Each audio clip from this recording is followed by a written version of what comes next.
بخشیده به 25مین سالگرد تشکیل‌یابی قواهای مسلح جمهوری تاجیکستان تا یک ماه آخر در اساس نقشه و چاره‌بینی‌های بخش جوانان کمیسریت حربی و شعبه معارف شهر ترسونزاده در مسابقه تعلیمی مسابقه حربی ورزشی وطنپرور گذرانده شد که نتیجهش در مؤسسه تحصیلات میانه عمومی رقمی 7 جنبست گردید. خوانندگان 10 مؤسسه تحصیلات میانه عمومی که به دور نهایی راه یافتند از روی یک چند شرط مشق‌های صف آرایی، دویدن، بندکشی، تورنیکشی و تیرپرانی قواآزمایی نمودند.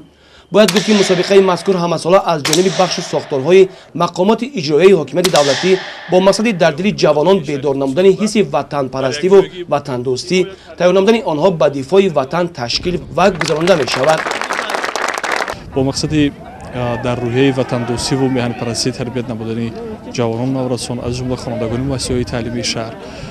اینچنین با طرز حیاتی سالم جلب نمودن جوانان نورسان امروز در مؤسسه تحصیلات میانه عمومی رقم 7 شهر ترسونزاده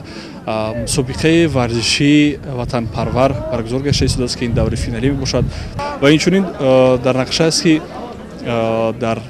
قسم نظامی شهر ترسونزاده نیز چنین مسابقه را با مقصد جلب جوانان با روحیه وطن پرستی و میهن پرستی برگزار کرده باشیم. مقصد از برگزار کردن همه این چاره‌بینی‌ها پیش از همه سیاست جوان پرورانه اساسگذار صلح و وحدت ملی پیشوای ملت جناب عالی محترم امامی رحمان است که سیاست جوان پرورانه و ورزش پرورانه محترم پیشوای ملت میتواند جوانان نورسان ما را با طرز حیاتی سالم جلب نماید و در رشد و نموی ساحه ورزش سهم خود را گذاشته باشد. برگزاری چاره‌بینی امروزه مسابقه حربی ورزشی وطن پرور به خاطر تشکل افکار وطن دوستی جوانان، تربیت میهن پرستی آنها و زیاد نمودن شوق جوانان به ورزش و خدمت حربی پیش بینی گردیده است. در آخر چاره‌بینی به غالبان از طرف بخش جوانان کمیسریت حربی و شعبه معارف شهر ترسونزاده دیپلم و سپاسنامه داده شد. گزارش خورشید حلیم و فیروز میرزایف از شهر ترسونزاده برای برنامه اطلاعاتی نوید.